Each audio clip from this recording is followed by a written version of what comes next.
it is bipartisan, and I've heard also voices in France and voices in Germany that want to hold China accountable. I think that China has largely observed the international health regulations. As I said, there's no tort. I'm quite convinced that you will not find a reasonable court that will find China responsible. Well, imagine the HINI, this swine flu of 2009. That one originated in the United States, and nobody ever thought that the United States would have to make reparation to other people in the world for it. Nobody really knows where the so-called Spanish flu originated. We know that it didn't originate in Spain. There is evidence that it originated somewhere in the Midwest in the United States back in 1918. Now, the damage done by those pandemics was also enormous. I mean, the 1918-19 pandemic cost 50 million human lives across the world. But I mean, a pandemic is like an asteroid hitting the Earth. It is like a supervolcano going up. I mean, that is not something that triggers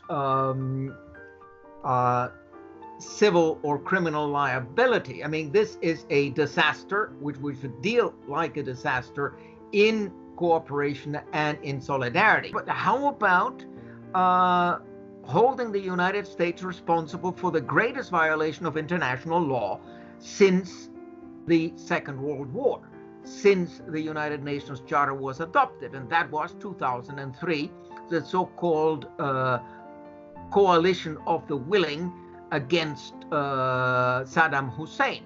I mean, when the United States invades and devastates and bombards the people of Iraq in 2003, I mean, this was a massive violation of the United Nations Charter. There are two principles of international humanitarian law. One is the principle of distinction. You cannot use indiscriminate weapons that affect civilians and combatants at the same time. First principle. Second principle, the principle of proportionality. And United States systematically violated them, not only in Iraq, in Afghanistan, in Yugoslavia. Think of the use of depleted uranium weapons. Depleted uranium weapons in Yugoslavia, Iraq, Syria, and Afghanistan have polluted areas and have caused tens of thousands of cancers. This is all documented, and the United States has not been held accountable for that. And that was deliberate. And I find it absolutely surrealistic, these double standards, when the United States can breach international law in a massive way, as it was the case in Iraq.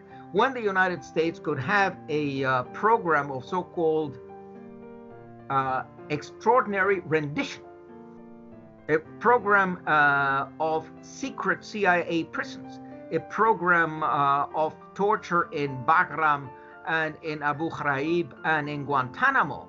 So here you have actually a revolt against international law and international order. What we saw in Iraq and what we saw again in Libya was a frontal attack on international law by the United States, and hitherto in total impunity.